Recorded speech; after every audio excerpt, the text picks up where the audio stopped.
baba wami kuthini baba nje ukubona ngendlela abantu sebeze bakubiza ngisho ngenkosi yeyimeya nje abantu ngisho abangawona ngisho abangekho ejozini kodwa bakubiza ngenkosi yeyimeya abajabula noma bajabulela indlela wena owenza ngayo emphakathini kuthini nje injabulo yakho ngendlela osudume ngakhona nje bakubiza ngenkosi yeyimeya ngisho eThekwini bengavele bekwize ngayo inkosi yeyimeya. Hayi mfowethu nami ngiyamangala ngoba ngibuka ukuthi kanti mina ikuphi lokho engikwenzayo kodwa ngendlela abantu abangihlonipha ngayo yingoba kathi ngingena ngathi ngicela ukugxekwa ngicelwa futhi ukunconywa kodwa hayi ngoba ngikukhunyezwa kodwa ngingonywa ngoba ngikhuthazwa uma ungigxeke ngokwakha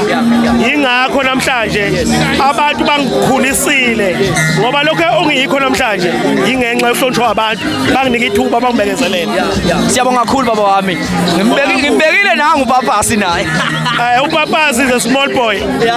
Papasi